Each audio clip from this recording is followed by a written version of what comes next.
Hi skiers, I'm Jeff from Skiessentials.com. We're here today to do another comparison article and video. This is another one that you guys have been asking for a while. This is the 2019 100 millimeter comparison. So these are all skis that kind of hover around the 100 millimeters underfoot mark.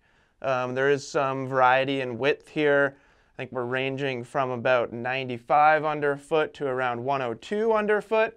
So a little bit of range in the width here, but I think these all kind of fall into at least the same category for waist width. So hopefully you saw our 90 millimeter comparison video. You may notice that some of the things we said in that video carry over to this one. There are some similar skis on this wall compared to when we did the 90 millimeter comparison. So you may see some similarities, but you also probably will see some differences too. I would say in general, as you start moving up in width, you see a little bit more variety in terms of shape, rocker profile, that kind of stuff. So I think this is going to be a fun one. Again, we've got 15 skis on this wall, just like the last time. So we're going to spend a couple minutes on each ski, but try and run through them pretty quickly. And once again, we have plenty more information on all these skis, whether it's from the 2019 ski test results or our more kind of longer, in-depth reviews on Chairlift Chat. So take a look at the article. There are links to, if there is a full-length review of a certain ski on this wall, there will be a link to it in the article. And also there's links to all the ski test results in there as well. So take a look at that. You know, if you watch this video and you decide that there's a certain ski that you think kind of speaks to you, you can use those resources to learn a little bit more about it. So with that, let's just jump right into it. We're going to start over on this side once again with the Kastle MX 99. So you may remember what we said about the Kastle MX 89, and a lot of that information really carries over to this ski. So what do we got in this ski? It's a wood core. I believe it's silver fir and beech, and then that's sandwiched between two sheets of Titanal, and there's also carbon fiber in this ski as well, so, and fiberglass. So that construction technique, plus the fact that it has vertical sidewalls throughout the whole ski, is very similar to what we see in race skis. And we've talked about this before with these all-mountain skis that kind of have a race-inspired construction. They're stiff, they're powerful. You need to be a relatively aggressive skier to make the most of it. And what they do particularly well is, especially in this width, this ski is going to lay down powerful carving turns, and it'll do that through a variety of snow conditions. Something that I want to point out about this ski is its full camber. That's really pretty rare now that we're getting, you know, it's 2019. This category is really popular, this kind of 100 millimeter range, and it's really rare to find a ski that's full camber. The MX99 is, and another thing I'll point out about it is it's got a very squared off tail. So flat, squared off tail, and if you remember from our videos, what that means is this ski really has a preference to complete a carving turn. So fairly difficult to release your tail edge, especially if you're in kind of variable or softer snow conditions. But if you're that type of skier that your preference really is carving turns, this ski is one that allows you to do that through just about anything. What comes along with that is it's not exceptionally forgiving. You need to be at a upper ability level. It's a pretty stiff ski overall. There are some stiffer skis on this wall, which we're going to get to, but with the two sheets of metal, it's fairly stiff, it's fairly heavy. It does require a high-tiered skier in terms of ability level and aggressiveness. You want to have solid technique to really be able to ski this ski. So moving right along, this is a really good one to transition to from the MX99. because in a lot of ways it's very similar. So there's a wood core in this ski, there's 2 sheets of metal again, there's also some carbon. So really on paper the construction is very, very similar to the MX99.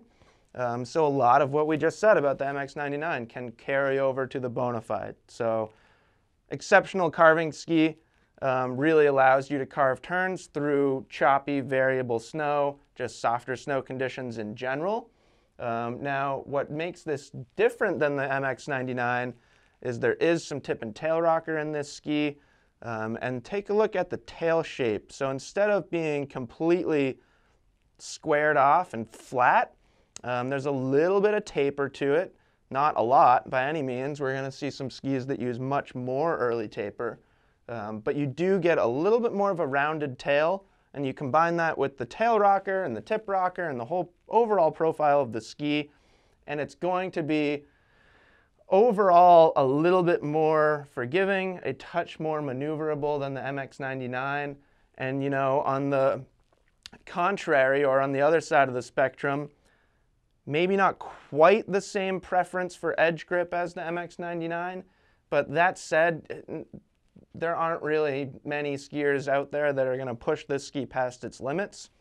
You will get a slightly different feel between the two and their preference for turn shapes and stuff like that. But overall, fairly similar. Definitely more of a carving ski. You know, I don't want to really say that many of these skis are firm snow oriented, but I suppose the MX99 and the Bonafide, if you were going to say that, these would be two that kind of fall into that category. Powerful, carve really, really well, exceptional edge grip. And next up, this is the Volkl M5 Mantra.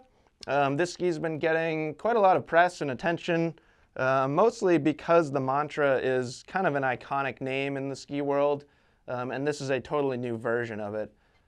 So I would definitely invite you to take a look at our full-length review of this ski if you haven't, because there's going to be a lot more in-depth information in that about the construction, how they changed this ski. But to summarize, there's camber again in this ski, so it's rocker, camber, rocker.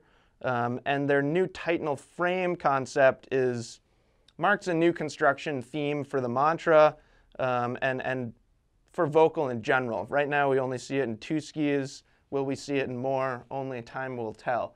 But essentially there's a full-length sheet, full sheet of metal on the base or along the base of the ski, and then on the top of the ski it's Titanal frame. So you should be able to see it because it's pretty noticeable, but right along the edge, that's where they focus the metal, and it does not meet underfoot. So, you know, what we were saying about the MX99 and the Bonafide, you can take that and carry it over to this ski. It is a little narrower at 96 underfoot, and the Titanal frame does change the ski a little bit. So just when I put the Bonafide down and picked up this, it feels a little bit lighter. And because Volkl didn't connect the metal underfoot, so basically from one hand to the other, there's no metal there, we've found that really allows the ski to flex more naturally underfoot. So slightly less tank-like than those 2 skis, but still a really, really stable ski. It's not soft flexing by any means. I'm going to go back and flex the Bonafide because I think we missed that. But really the flex pattern is pretty similar between a ski like the Bonafide and a ski like the M5 Mantra. On the Mantra, you'll find that you can manipulate turn shape and really carving turn shape with slightly less skier input. So, you know, lighter weight skiers or slightly less aggressive skiers that don't quite want 2 full sheets of metal, maybe you've skied a couple of those skis or similar skis to those and feels like a little bit too much for you.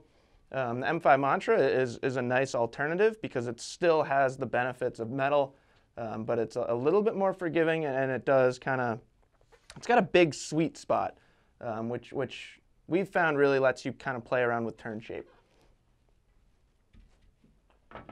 Next up, and this is a really fun one to kind of talk about after the M5 Mantra, another ski that, you know, in this category I would say has somewhat of a firm snow preference, which will It'll be interesting when we get to the end of this list and kind of talk about brands that are offering multiple skis within this width range. This is the Atomic Vantage 97 Ti. So very, very similar to what we said about the Vantage 90 Ti in the 90mm video. This ski is exceptionally light. So what they do, Atomic removes all this material from the center of the ski, which, you know, is a fairly similar concept to what Volkl is doing. But this ski is significantly lighter, at least a couple 100 grams lighter than those skis that we've talked about so far. And something I really want to point out about this ski is it's stiff. It's honestly one of the stiffest skis on this wall. So what happens when you have a ski that's very lightweight and also very stiff, something that we talked about in the 90mm article, it makes them very responsive. So some skiers really, really like that feel. It reacts to skier input like immediately, whereas a ski with more metal in it, or that traditional kind of 2 sheets of metal, still responds to skier input really well, but it has more of a damp feel overall. Where a ski like the Vantage 97 Ti, it's still going to hold an edge exceptionally well, but it's got more of like an energetic, responsive feel. So really cool because, you know, if you're more of a carving type skier, if that's your skiing style, the first 4 skis we look at and more that we're going to talk about as we continue this article, they're all great carving skis. They all kind of allow you to carve through different terrain, through different snow conditions, but you've got some options in there and can kind of really tailor your ski choice to your own personal ski style, even within that kind of type of skier that prefers carving. So moving along, now we have the Nordica Enforcer 100. And in my opinion, this is starting to get into a ski with a little bit more of a focus on versatility, or as we often say, a even mix of performance characteristics. So a ski like the MX99, for example, before we get into the Enforcer 100, rips. You know, it absolutely rips. It's super powerful. But if you were to take that ski and try and ski moguls, or try and ski moguls specifically at slower speeds, it's difficult to pivot the ski to get it to release that tail edge. The Enforcer 100, on the other hand, it's still a wood core. It still uses 2 sheets of metal. There's still carbon in this ski, so very, again, similar construction to what we looked at to start this article, but there's 50% rocker in this ski. I can't remember exactly what the breakdown is. I think it's 30 in the tip and 20 in the tail, but there's really quite a lot more rocker in this ski, and the metal's also thinner. So the flex profile, this is the softest ski that we've looked at so far. There are definitely going to be some softer skis as we move along. But you take that flex pattern and combine it with the rocker profile and the fact that this ski has some smooth early taper, and all of a sudden you've got a ski that allows you to release your tail edge more easily. I will say that you lose the Enforcer 100 if you're just ripping firm snow. It's not going to feel quite as precise, quite as powerful as, say, the MX99 or the Bonafide. But it's also not far behind those skis by any means. You can still be a upper tier skier in terms of aggressiveness, and you're likely not going to push this ski past its limits.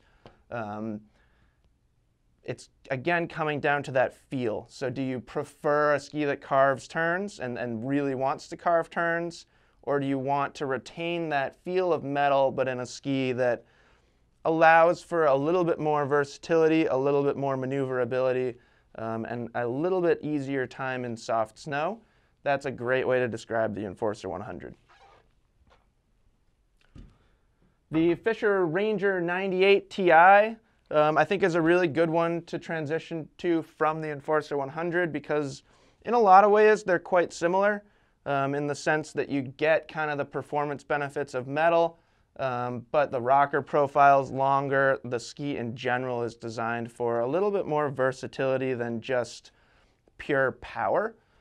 So this ski is again quite lightweight. Definitely one of the lighter skis on this article. Fischer does a really cool job with their AirTech Ti core. The nose profile of the ski is something I've always been really impressed by. They make it really, really thin by using some substantial amount of carbon in there. And what that does is it retains torsional stiffness up here in the tips and tails, but really reduces swing weight to the point where Fischer includes a skin clip on this ski. So I think that's something that's really interesting. The Fischer, you know, I could say similar things about it as the Enforcer 100, but you've got kind of that difference in weight. So the Enforcer 100, if you're skiing fast through like choppy snow conditions, it's going to track a little bit better. A heavier ski doesn't get deflected as much as a lighter ski, so that's always something to consider. But this is going to satisfy a lot of people because you get that kind of combination of the performance benefits of metal, a slightly lighter swing weight than some of the other skis we've looked at, pretty maneuverable feel in soft snow. I think you can see the long tip rocker in this ski really helps. And then if you're kind of looking in this category for an AT ski, if you're going to do some touring on it, I think the Ranger is an obvious choice, or at least a ski that should definitely be up for consideration. The weight's there, and you get that kind of, the skin clip, in my opinion, is a nod to its the fact that it could easily be used as a touring ski. Not to say that other skis on this wall can't, but I think the Fischer Ranger is definitely one that you should consider if that's kind of what you're after. So next up is the Head Core 99. This is another cool one. It's very light. A lot of what we said about the Atomic you can kind of carry over to the Core, but the shape is a little bit different. This Core series in general has a little bit more freeride influence in my opinion. So quite a bit of early taper in the tip, not as much as the 105, but more than the 93. There's some early taper in the tail, rocker camber rocker profile, and Head's construction in this ski is pretty interesting. Before we get into it, let me flex the Ranger 98 Ti. I'm going to try and flex all of these skis for you. So still a fairly stiff ski. You know, it's not quite the Vantage level stiffness. Doesn't feel quite as stiff as probably the MX99, but it's still right up there with that metal construction in there. Now, going back to the Head and still talking about stiffness, I think this is the stiffest ski on the wall, which is really cool that Head can achieve that level of stiffness and torsional stiffness in a ski this light. We've talked about these skis a lot. They use some interesting materials: graphene, choroid, caruba, and carbon fiber. So the resulting performance is high levels of torsional stiffness and longitudinal stiffness in this ski, but the weight's a little bit lighter. So if you're, I think a good way to describe the Core 99 is it's best for a skier who wants that high level of stiffness. It's a very stable ski at speed, but you want something that's a little bit lighter overall than a traditional wood core with 2 sheets of metal construction. And I think that's where the Core 99 comes into play. It's also, despite how stiff it is, it's pretty easy to maneuver. I think the shape, basically the early taper, really helps you kind of release your tail edge. Maybe not as easy as some of the skis on this wall. And again, it's important to remember that this ski is really stiff. So we'll flex it again. And before we shot this, myself and a couple of my coworkers went through and flexed every ski in a row. And it's pretty amazing how stiff the Core 99 is, and it doesn't have that heft that you're used to. So next ski is the Salomon QST 99. This is a really cool ski. I think it's good to transition from the Core 99 to this one. The shape is relatively similar. There's some smooth early taper in the tip. The rocker profile is fairly similar, probably a little bit longer in the QST. And then Salomon's construction is another one that's pretty unique. They use CFX superfiber, so carbon and flax woven together. And for 2019, they added basalt to this ski. So the basalt definitely kind of strengthened the ski a little bit. But overall, the QST 99, in my opinion, still has arguably more of a free-ridey feel than a lot of skis on this wall. We're going to get into some that I would say the same thing about. But the QST 99 and the QST series in general definitely has some free-ride influence. They're relatively playful skis. That carbon and flax gives them some good pop, good energy, which we're going to talk about in some skis down the wall. I think this ski does a fantastic job transitioning from one type of snow to another and right back again. The first time I skied it, which was not this version, it was before they added basalt to it. I was skiing some icy moguls with soft snow in the troughs, and I just found the ski it stayed really composed, and it had an intuitive feel. I also think this ski, it's not to say that a upper level intermediate couldn't ski some of the skis we've looked at so far, but I think the QST is a little bit more forgiving than a lot of the skis we've talked about so far, but still is so much fun. So when I say a ski is more forgiving, I often wonder if people are perceiving that as it's better for a lower level skier. I wouldn't say that at all about the QST 99. I know a lot of really high level expert skiers that ski QST series skis, and they like it because they value having a ski that's a little lighter, a little easier to throw around, and they ski a lot of different terrain. And I think that's a great way to describe this ski. So we're halfway there, or a little bit more than halfway there. Let's move over to the other side of the sign here, to the Fischer Ranger 102 FR. So you heard me mention earlier about how it's interesting that a company offers two skis in kind of the same width category. And I think the Fischer Ranger 98 to the Ranger 102 FR is a great example of that. Very similar skis overall, so they share a lot of the same construction techniques. The 102 FR is a touch heavier. I think it was about 200 grams heavier in a similar length. There's no skin attachment on the end, so that's kind of interesting. And there's also, this is the first ski that we've looked at that I would describe as an actual twin tip. So tip and tail rocker, but there's also more of an abrupt rise at the end of the tip, or end of the tail rather. So in terms of skis with kind of a free ride, free ski influence, this is definitely right up there. So if you remember what we were saying about the Ranger 98, it still has kind of those performance benefits of metal, but it's a little lighter than a traditional ski with two full sheets of metal because of that AirTech core. So similar performance, but what this ski is going to be a little better for is a more playful skier. So the Fischer Ranger 98 is a fully directional ski. This is something that you could mount the binding a little bit more towards the center. You could ski it backwards.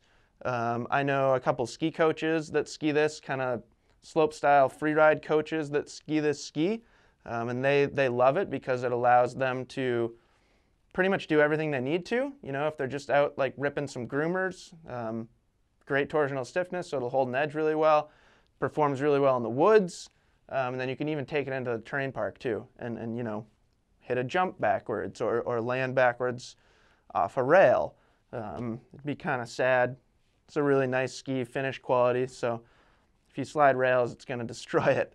But that's something that you could do on the Ranger 102 FR, which is interesting.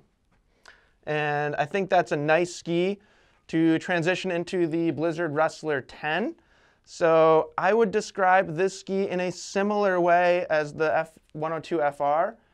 Granted, it's not nearly as much of a twin tip, but there is a significant amount of tail rocker and tip rocker, and it's kind of offering that same alternative to the Bonafide. So similar overall feel, and this is something that we touched on when we compared the Brahma to the Rustler 9. So right underfoot especially, where you have that full width metal, it still feels like a very precise ski. It's got that Blizzard Austrian feel and heritage, but the tips and tails, I think we forgot to flex a few skis, so we'll go back and do that too. But the tips and tails allow the lack of metal in the tips and tails allow for a softer overall flex, which really helps give it a more playful, maneuverable, forgiving feel in softer snow conditions.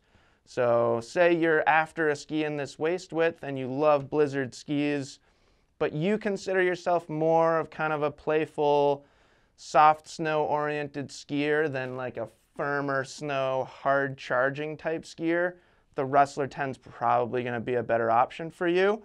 And again, definitely has that kind of soft snow, free ride vibe to it. So to go back to the 102 FR, similar flex pattern overall to the Ranger 98 Ti. It's certainly not soft, but it's not one of the stiffer skis up there. And I can't remember if we did the QST 99 or not. I think we did. But this is one of those skis that's quite energetic.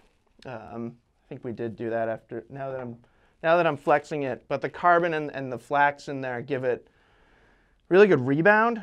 So quite a lot of pop and energy out of a turn, which kind of enhances its feel overall. So moving on down the line here, this is the K2 Pinnacle 95 Ti. And the way that I introduced this ski in the written portion of the article, and I'll do the same right now, just because this is the narrowest ski in this comparison, I think you could be quick to kind of pigeonhole it or stick it in a firm snow or leaning more towards firm snow category. But I don't think that's the case with the Pinnacle 95 Ti really at all.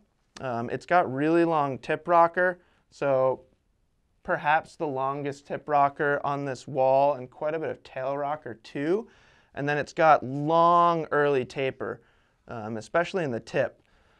So really the shape of this ski, if you look at some other skis on this wall and just forget about width for now, the shape of this ski is it's geared towards soft snow just as much as really anything on this wall.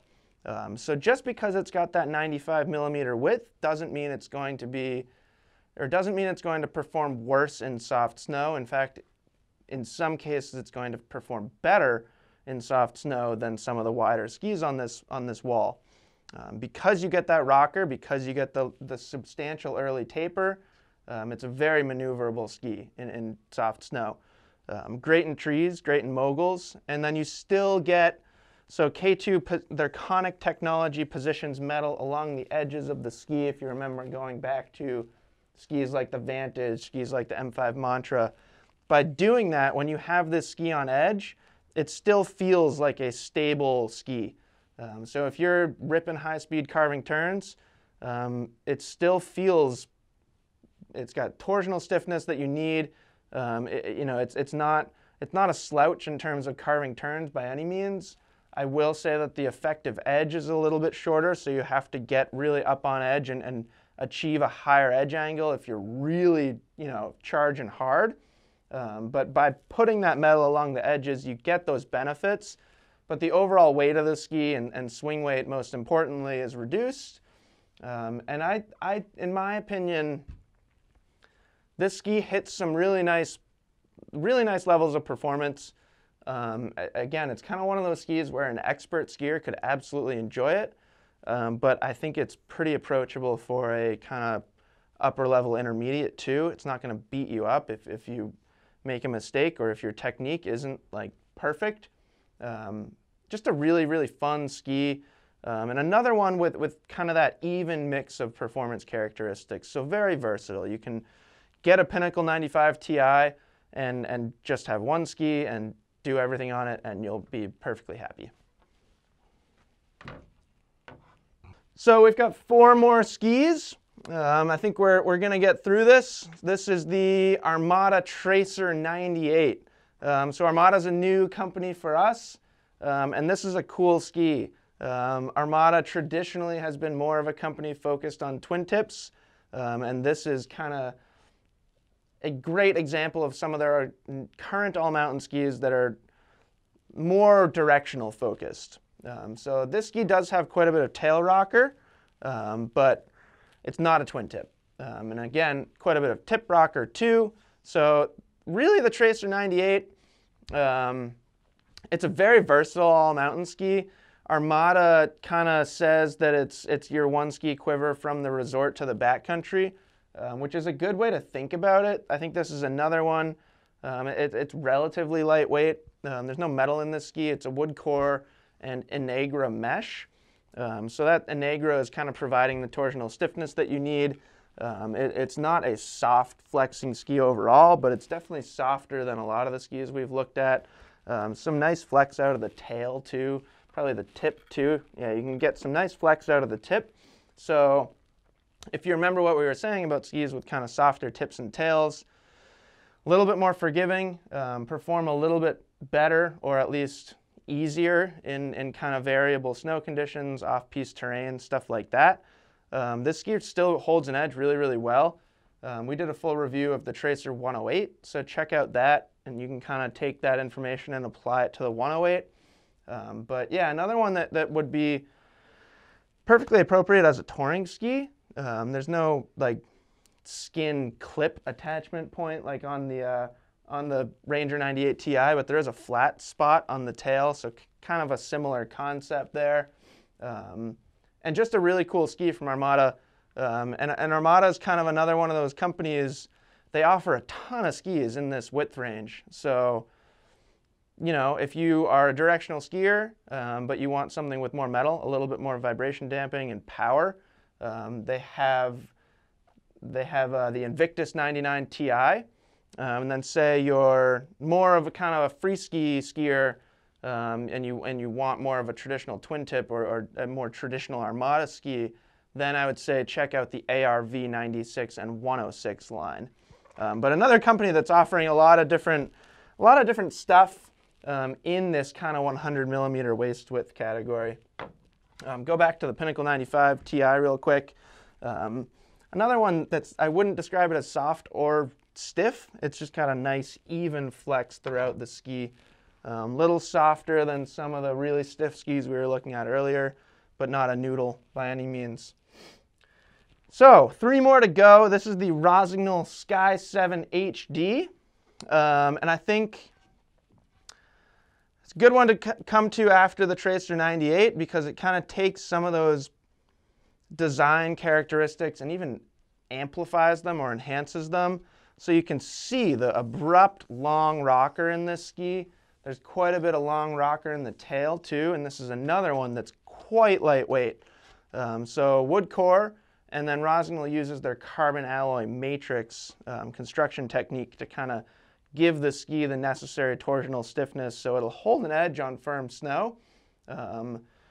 If you're like a ex-World Cup GS racer, and you're buying a ski thinking that like you're going to go out and ski, like rip steep groomers at 60 miles an hour, this is probably not the ski that you want for that because it's got a shorter effective edge and it doesn't have the stability and vibration damping as a ski with more metal. But the benefit of that is that you can throw this ski around super easily. In terms of maneuverability in soft snow and off-piste terrain, this is arguably the most maneuverable or easiest ski to maneuver out of like anything on this wall. So pretty cool in that sense. And that's really the skier that should be focusing on the Sky 7 HD. If you're, you know, if you go out and you're kind of always looking to get into the trees, just get off trail in general. You don't get too much better than a ski like the Sky 7 HD unless, you know, to go back to, say, something like the Enforcer 100, that ski is going to go off trail really well too, but it's got those 2 sheets of metal. So it kind of matches your skiing style a little bit. Say you're slower speed skier, you like to make a lot of short, quick turns, which is kind of how most people ski in the trees. The Sky 7's an awesome choice for something like that. So 2 more. This is the Liberty Origin 96. So this is a really cool ski. There's bamboo in it, which is kind of Liberty's thing. They've kind of always put bamboo in their skis, which helps keep the weight down. But there is poplar in this ski as well, and there's also carbon fiber. And the rocker profile has been updated for 2019. There's actually less rocker in it now, or lower rise rocker is another way to think about that. So what that's done to this ski, again, this is the second twin tip that we've looked at, but this ski has impressive edge grip. It's a longer effective edge than it used to be. So it's still, because it's a twin tip, because it's kind of a rocker camber rocker profile, it's still a relatively playful ski. Kind of falls into that category of you're probably a little bit more of a, you know, free ski, free ride, even terrain park type guy. This is the type of ski that will do, you know, you can take it into the park, you can hit some jumps on it, or you can play around on jumps on the side of the trail, or whatever your kind of cup of tea is. This will do that, and then you can also go and ski some groomers and lay over some high-speed turns on it. This is something that I was surprised by when I skied it, because of over the years I've skied a fair amount of Liberty skis, and having a Liberty twin tip, when I put the ski on my feet and took some runs on it, it surpassed my expectations in terms of edge grip. So definitely a really cool ski, and definitely one to consider if you're kind of in that, you know, we could put this in the same range as the Ranger 102 FR, even though construction's different, you know, that ski is metal, uses metal, and it's wider. Still kind of the same theme. It matches more of a playful kind of free ski inspired skiing style.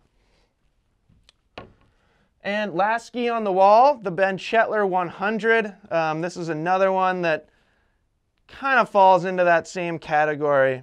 If you know Chris Chetler, you'll know that he's kind of the type of guy that he grew up as kind of a park skier, or hit the pro skiing scene more with a park focus, and he's since taken that skiing style more into the backcountry. Today he's known more for backcountry skiing than like real terrain park skiing, and I think that's a really good way to think about a ski like the Chetler 100, or this ski in particular. It's kind of like a twin tip park ski that's grown up a little bit. So this ski is wood core. It's just a traditional wood core. There aren't many crazy materials in this ski.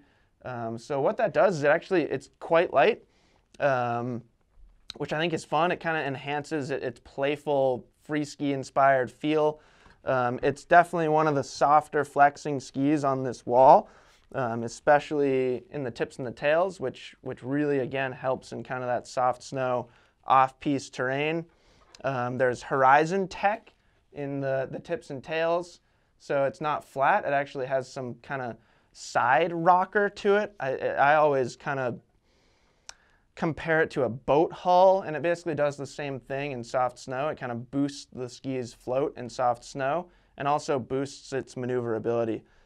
So easier to release the tail edge, get the ski to pivot.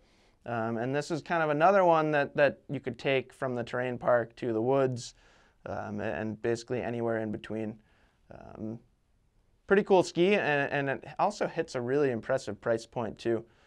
So definitely one to take a look at if you're kind of that playful free ski inspired skier. So I think what we'll do to wrap up this video real quick is we'll go through and we'll flex every ski all in a row and kind of just look at the overall stiffness and end it on that. So let's start over here again with the MX99. Again, this is one of the stiffer skis on the wall. You get that metal and the wood core and the carbon. It's really adding to the overall stiffness of that ski. The Bonafide, again, pretty darn stiff ski, very similar to the MX99. Get into the M5 Mantra here. Slightly softer flex. You can kind of feel its willingness to flex underfoot, but still a pretty darn stiff ski. Vantage 97 Ti, I almost knocked over everything. Vantage 97 Ti, one of the stiffer ones. So again, to kind of summarize, light but stiff. Enforcer 100, we get that thinner metal, so it's allowing the ski to flex a little bit easier. So probably the softest flex thus far. Fischer Ranger 98 Ti. Pretty similar to the Enforcer 100. Kind of that, you can still tell that it's got some metal in there because of the kind of damp, smooth way it flexes. But similar overall to the Enforcer 100 in flex pattern. Core 99, I'm going to give it the title of stiffest ski on the wall. So something to consider when you're choosing your skis. QST 99. Again, I'd kind of put this in the same flex as the Enforcer 100 and the Ranger, but it's got more of a pop, energetic feel to it.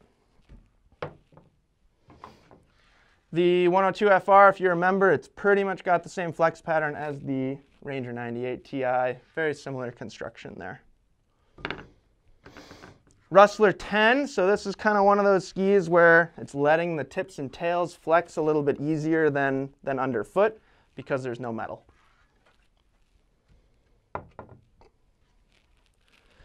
Pinnacle 95, I'd say relatively similar to a ski like the Ranger, probably slightly softer. Armada Tracer 98, this is another one where you can kind of feel that the tips and tails, especially the tail, is giving you a little bit easier flex. So a softer flex pattern overall. The Sky 7 HD, you know, if the Core 99 is the stiffest ski on the wall, this is up there among the softest. Origin 96, this is another one that it's not a soft flexing ski by any means, but it's a little bit softer than some of the really stiff ones, and then you get a ton of pop, ton of energy out of it. And then the Chetler 100, I would say overall fairly similar flex pattern to the Sky 7 HD, so one of the softer skis. So that's it. That's our 100 millimeter 2019 men's comparison. Obviously, there's a lot more skis in this category. There's a lot of skis around 100 millimeters underfoot. So as always, don't hesitate to leave a comment on the video or on the article, or contact us directly. You can give us a call, send an email to our customer service guys, and we're more than happy to kind of take another ski and talk about where it falls into this line, or help you kind of hone in on which ski out of these. Maybe you're thinking like one set of skis feels more right for you, but you're not sure exactly which one. We're happy to help. So we will see you on the slopes, and thank you very much.